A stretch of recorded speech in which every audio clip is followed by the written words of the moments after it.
तो अभी हम लोग पढ़ने जा रहे हैं प्रिपरेशन ऑफ फिनॉल, फिनॉल बनाने की विधि। तो पिछले क्लास में हम लोग पढ़े थे preparation of alcohol from Grignard reagent. तो ग्रिग्नार्ड रिएजेंट से अल्कोहल बनाने का विधि पढ़े थे। अभी हम लोग पढ़ने जा रहे हैं प्रिपरेशन ऑफ फिनॉल, यानी कि फिनॉल बनाने की विधि। तो फिनॉल बनाने का बहुत सारा रिएक्शन है, लेकिन हमारे बुक में या आपके सिलेबस में जो रिएक्शन दिया है वो 4 रिएक्शन है। उन्हीं चारों रिएक्शन से हम लोग को फिनॉल का प्रिपरेशन करना है। तो फिनॉल बहुत सारे रिएक्शन से बन सकता है, 4 से ज्यादा रिएक्शन से बन सकता है, लेकिन हम लोग का जो सिलेबस है वो मात्र 4 ही रिएक्शन करता है पढ़ने के लिए। तो आइए उनको हम लोग शुरू करते हैं। तो सबसे पहले हम लोग जो फिनॉल बनाने जा रहे हैं वो बना रहे हैं क्लोरोबेंजीन से। तो हेडिंग देंगे फ्रॉम क्लोरोबेंजीन, यानी कि क्लोरोबेंजीन से फिनॉल बनाने की विधि। तो यह आपका पहला रिएक्शन हुआ क्लोरोबेंजीन से फिनॉल बनाने की विधि। तो यहाँ पर लिखते हैं क्लोरोबेंजीन और यहाँ पर यह क्लोरीन और यहाँ पर आपको बेंजीन रिंग है। अब इसका रिएक्शन हम लोग कराते हैं किसके साथ, NaOH के साथ रिएक्शन कराते हैं। तो क्या बनेगा, तो ध्यान देंगे यहाँ पर NaCl क्या हो जाएगा, आपको बाहर निकल जाएगा। NaCl बाहर निकल जाएगा, OH जाके बेंजीन रिंग में जुड़ जाएगा। तो यहाँ पर OH जो है कि बेंजीन रिंग में जुटेगा, तो यह कंपाउंड आपको इस प्रकार से बन जाएगा। तो यह बन गया आपको फिनॉल। तो आप देख रहे हैं कि जब क्लोरोबेंजीन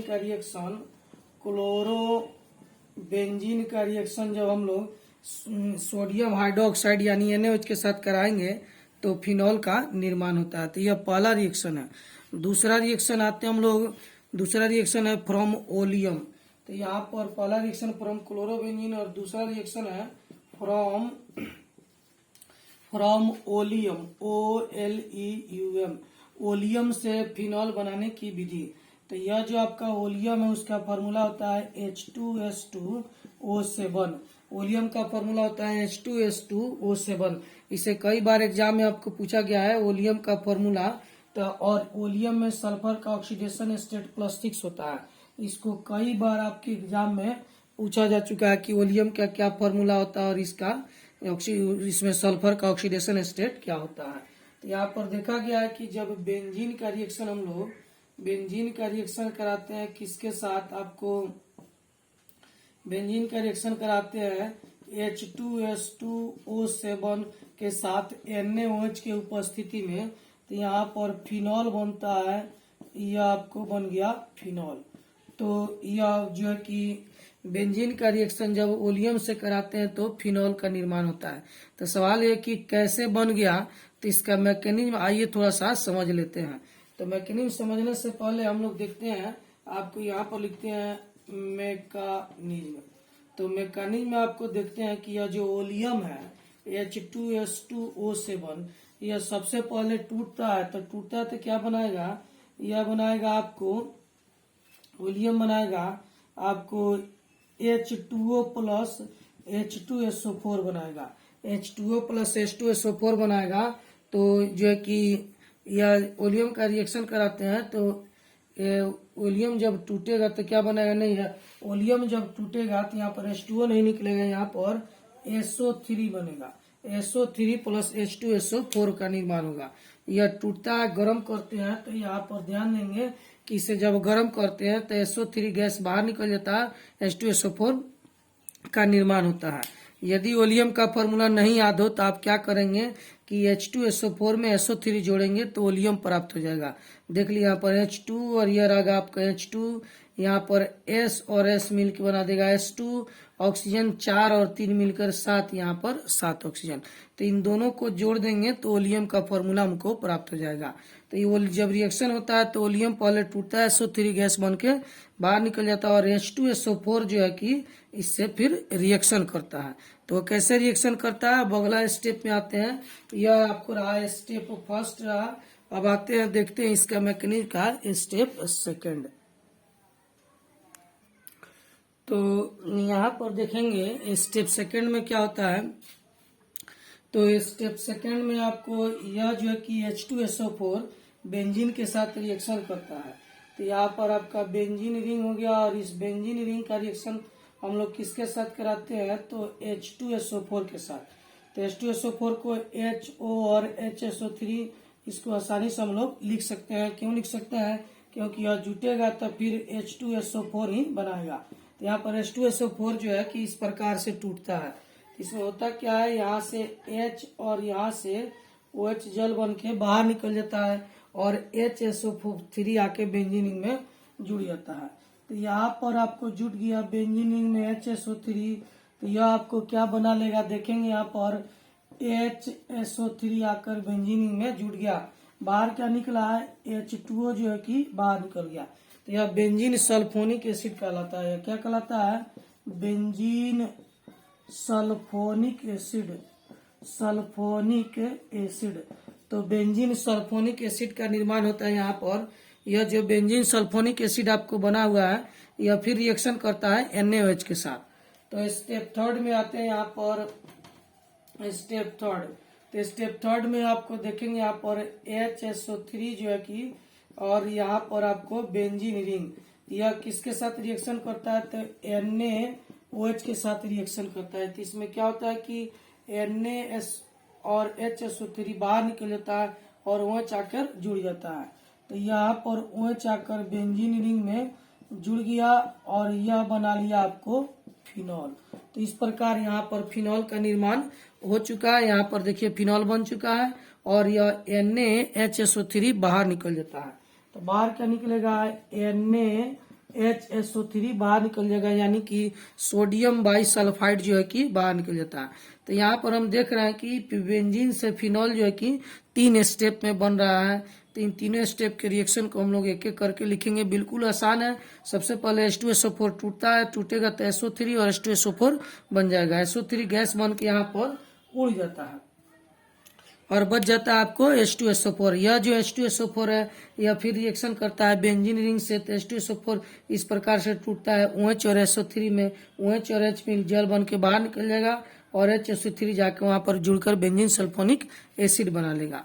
और यह बेंजीन सल्फोनिक एसिड फिर NaOH से लास्ट में रिएक्शन करेगा तो सोडियम बाइसल्फाइड बाहर निकल जाएगा। OH जाके बेंजीन रिंग पर यहाँ पर जुड़कर और फिनॉल बना लेगा। तो यह फिनॉल बनाने का आपका दूसरा रिएक्शन है। अब तीसरा रिएक्शन हम लोग पढ़ने जा रहे हैं, preparation of phenol from diazonium salt. तो ये डाइजोनियम साल्ट से फिनॉल बनाने की विधि को हम लोग पढ़ते हैं। तो आइए यहाँ पर देखते हैं हम लोग preparation of phenol from diazonium salt. तो यह जो डाइजोनियम साल्ट बनता है वह किससे बनता है? तो एनिलीन से बनता है। यहाँ पर जो है कि यह एनिलीन है और एनिलीन का रिएक्शन हम लोग किसके साथ कराते हैं? एनिलीन का रिएक्शन कराते हैं NaNO2 और 2HCl के साथ। तो यहाँ पर बनता है डाइजोनियम साल्ट। डाइजोनियम साल्ट यानी कि N2 प्लस और Cl माइनस, यहाँ पर आपको बेंजीन रिंग बनता है। इसी को हम लोग कहते हैं डाइजोनियम साल्ट। इसका नाम है DIA, डाइजोनियम साल्ट। इसको कहते हैं हम लोग डाइजोनियम साल्ट, जो कि पिछला क्लास में हम लोग पढ़े हुए हैं कि डाइजोनियम साल्ट कैसे बनता है। आइए थोड़ा सा और समझा देते हैं। यहाँ पर जो है कि यहाँ से N और N मिलकर N2 यहाँ पर बना लेता है और यहाँ से आपको यहाँ देखिए यह N और यह N मिलकर N2 बना लिया। यह सोडियम और एक क्लोरीन यहाँ पर NaCl बन के बाहर निकल जाता है और एक यहाँ पर 2 कोलिन है, 2 मोल कोलिन है। तो 1 मोल कोलिन तो सोडियम के साथ NaCl बन के बाहर निकल गया। 1 कोलिन जो बचा यहाँ पर आकर जुड़ जाता है। तो देखिए यहाँ पर बचा क्या, तो सोडियम जो है कि NaCl बनकर निकल चुका है और यह नाइट्रोजन जो है कि इस नाइट्रोजन के साथ मिलकर यहाँ पर N2 बना लिया है।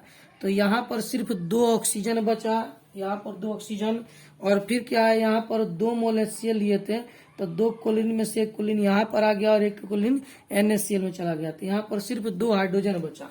तो आप ध्यान देंगे तो यह 2 हाइड्रोजन और 2 हाइड्रोजन यहाँ जो था, अब देखिए यहाँ पर नहीं है। तो 2 हाइड्रोजन यह और 2 हाइड्रोजन यह मिलकर यहाँ पर 4 हाइड्रोजन यानी कि 2H2 बाहर निकलेगा। तो 2H2 यह हुआ और 2 ऑक्सीजन यह, तो 2H2 वो जो है कि H2O बन के क्या हो जाएगा, बाहर निकल जाएगा और इस प्रकार जो कि NaCl का निर्माण हो जाएगा। तो इसको फिर से समझ लेंगे कैसे बना है। तो यहाँ से N और N मिलकर N2 बनाइए। दो क्लोरीन है तो एक क्लोरीन आके जुड़ गया, एक क्लोरीन एक सोडियम NaCl बन के बाहर निकल गया। तो इसमें सिर्फ दो ऑक्सीजन बचता है चूंकि सोडियम नाइट्रोजन निकल चुका है, और इसमें दो हाइड्रोजन बचता है चूंकि दोनों क्लोरीन निकल चुका है, कि यहाँ पर एक यहाँ पर। तो दो हाइड्रोजन यह और दो हाइड्रोजन यह मिलके 2H2 चार गो हाइड्रोजन, और यह दो ऑक्सीजन मिलके H2O बन के 2 मोल बन के बाहर निकल जाता है। अब यह डाइजोनियम साल्ट जब NaOH से रिएक्शन करता है तो फिनॉल बनता है। तो आइए यहाँ पर देखते हैं, यह डाइजोनियम साल्ट N2 प्लस और Cl माइनस, यह एक प्रकार का डाइजोनियम साल्ट है। इसका रिएक्शन हम लोग कराते हैं किसके साथ, तो NaOH के साथ रिएक्शन कराते हैं, NaOH के साथ इसका रिएक्शन कराते हैं। तो होता क्या है, यहाँ पर सबसे पहले N2 गैस जो टूट कर बाहर निकल जाते हैं, यहाँ पर N2 गैस टूट कर बाहर निकल जाएगा, और यह जो है कि सोडियम इस क्लोरीन के साथ मिलकर NaCl बन के बाहर निकल गया। तो बचा क्या, यहाँ पर दो, यहाँ पर OH बचा और यहाँ पर बेंजीन रिंग। तो OH और बेंजीन रिंग आपस में जुड़कर यहाँ पर जो है कि फिनॉल बना लेते हैं। तो OH और बेंजीन रिंग आपस में जुड़कर यहाँ पर एक प्रकार से यह एक फिनॉल बना लेते हैं। तो यही है डाइजोनियम साल्ट से फिनॉल बनाने की विधि। तो हम लोग को बनाना था यहाँ से डाइजोनियम साल्ट से फिनॉल कैसे बनता है। तो थोड़ा सा एक स्टेप और पीछे चलो जाकर हम बताएं आपको कि एनिलीन से डाइजोनियम साल्ट कैसे बनता है और फिर डाइजोनियम साल्ट से फिनॉल कैसे बनता है। तो आपको यदि एग्जाम में लिखना हो तो आप डायरेक्ट यहाँ से भी लिख सकते हैं। तो यह जो है कि फिनॉल बनाने का तीसरा रिएक्शन है डाइजोनियम साल्ट से, और फिनॉल बनाने का एक लास्ट रिएक्शन अभी हम लोग पढ़ने जा रहे हैं फ्रॉम क्यूमीन। तो क्यूमीन से फिनॉल बनाने का यह लास्ट रिएक्शन पढ़ने जा रहे हैं। इसके बाद आप लोग कुछ होमवर्क मिलेगा, जो है कि इंटेक्स क्वेश्चन है या एग्जाम्पल का क्वेश्चन उसको बनाना है। उसके बाद हम लोग को लास्ट बचेगा प्रिपरेशन ऑफ ईथर। तो हेडिंग दीजिए सभी कोई, preparation of phenol from cumene. तो आइए हम लोग देखते हैं कि क्यूमीन से फिनॉल कैसे बनता है। तो आइए यहाँ पर देखते हैं preparation of phenol from cumene. Cumene से कैसे हम लोग फिनॉल बनाएंगे। तो सबसे पहले आपको हम बता दें कि यहाँ पर क्यूमीन का स्ट्रक्चर क्या होता है। तो यहाँ पर एक कार्बन लेते हैं, इस कार्बन के जो कि 4 साइड होते हैं, तो एक साइड इस कार्बन के एक साइड हम लोग बेंजीन रिंग रखते हैं। यहाँ पर देखिए, यहाँ पर बेंजीन रखे हुए हैं, और इधर CH3, फिर यहाँ पर CH3 और यहाँ पर H। इसी कंपाउंड को हम लोग क्यूमीन कहते हैं। तो क्यूमीन का जो है कि ऑक्सीडेशन कराने से फिनॉल बनता है। तो क्यूमीन का रिएक्शन कराते हैं ऑक्सीजन के साथ, तो यह जो है कि आपको क्या बनाता है, तो फिनॉल बनाता है। तो यहाँ पर OH और यहाँ पर आपको बेंजीन रिंग यानी कि फिनॉल का निर्माण हो जाएगा। तो यह आपको फिनॉल बनता है। तो क्यूमीन का रिएक्शन कराते हैं हम, ऑक्सीडेशन कराते हैं तो फिनॉल का निर्माण होता है। तो सवाल यह है कि कैसे निर्माण होता है। तो आइए इसका हम लोग मैकेनिज्म देखते हैं कि मैकेनिज्म में पता चलेगा कि यह कैसे बनता है। यह फिनॉल बनाने का आपका लास्ट रिएक्शन है। तो यहाँ पर CH3 है, यहाँ पर CH3 और यहाँ पर H, और यहाँ पर हम लोग देखिए यहाँ पर बेंजीन रिंग रखते हैं। तो इसमें क्या होता है कि इसका रिएक्शन कराते हैं O2 के साथ। इसमें होता क्या है कि यह बॉन्ड आपका जो है कि टूट जाता है, और टूटने के बाद दो अग्नो ऑक्सीजन आके इस बॉन्ड बीच में यहाँ पर जुड़ जाता है। तो यह क्या बनता है, CH3, यहाँ पर फिर CH3 और यहाँ पर O, और फिर यहाँ पर H, और यहाँ पर आपको बेंजीन बन गया। तो इसको कहते हैं क्यूमीन पेरोक्साइड के नाम से भी इसे हम लोग जानते हैं। क्यूमीन पेरोक्साइड के नाम से भी इस कंपाउंड को जानते हैं हम लोग। तो इसमें होता क्या है कि अगला स्टेप में आपको जो है कि अगला स्टेप में यहाँ से जो है कि यह बॉन्ड टूट जाता है, और इतना दूर आपको टूट कर यहाँ से बाहर निकल जाएगा, और यह OH आके इस बेंजीन रिंग में जुड़ जाएगा। तो OH आके बेंजीन रिंग में जुड़ जाएगा, तो यह आपको फिनॉल देखिए यहाँ पर बन गया। यह आपको फिनॉल का निर्माण हो गया, और इतना दूर यह जो बाहर निकलेगा यह क्या बनाएगा, तो यहाँ पर CH3, फिर यहाँ पर CH3 और यहाँ पर O, यहाँ पर फिर यह टूटता है, तो यहाँ पर फिर डबल बॉन्ड आ जाता है। तो यह आपको कीटोन बना लेगा। यदि इसको अच्छे से नहीं समझ में आ रहा है तो इसको आइए हम लोग ऊपर में लिख देते हैं। यहाँ पर CH3 और C, यहाँ जो ऑक्सीजन है उसको हम लोग ऊपर लिख देते हैं, और ऊपर में जो CH3 यहाँ पर है उसको इस साइड कर देते हैं। तो यह आपको देखिए, यह आपको कीटोन हो गया, यानी कि एसीटोन। तो यह देखिए आपको फिनॉल आसानी से हम लोग बना चुके हैं। यहाँ पर आपको फिनॉल बन चुका है। तो यह आपको फिनॉल है मैकेनिज्म में तैयार हो गया। तो क्यूमीन के ऑक्सीडेशन से भी फिनॉल का निर्माण होता है। तो यह आपका अल्कोहल फिनॉल और ईथर बनाने जो चैप्टर हम लोग पढ़ रहे थे प्रिपरेशन ऑफ अल्कोहल फिनॉल और ईथर, उसमें से अल्कोहल बन चुका, आपको फिनॉल भी बन गया, लास्ट बचेगा प्रिपरेशन ऑफ ईथर। तो इसको पढ़ेंगे और पढ़ने के साथ साथ आप लोग को यहाँ पर पढ़ने के साथ साथ आप लोग को यहाँ पर देखिए, यहाँ पर 11.4 में कुछ क्वेश्चन है, इंटेक्स क्वेश्चन या पाठ निहित प्रश्न। 11.5 आपको बनवाया जा चुका है। 11.4 जो है कि आपको खुद से बनाना है, उसमें जो भी डाउट होगा आप फिर हमसे पूछेंगे। फिर एक यहाँ पर एक और क्वेश्चन है एग्जाम्पल में 11.1 नहीं सॉरी 11.2 है। तो ये 11.2 क्वेश्चन और उसके बाद 11.4 क्वेश्चन इंटेक्स क्वेश्चन पार्ट निहित प्रश्न है और यह एग्जाम्पल का प्रश्न है। तो इन दोनों को आपको बनाना है। बनाने के बाद जो भी इसमें डाउट होगा फिर अगले वीडियो में आपको बताया जाएगा। तो इसको पढ़िए, समझिए और फिर आगे डाउट जो भी होंगे आपको वो अगले क्लास में आपको अच्छे से समझाया जाएगा। अगले क्लास में क्वेश्चन कराएंगे। क्वेश्चन कराने के बाद आप लोग को बताएंगे प्रिपरेशन ऑफ ईथर।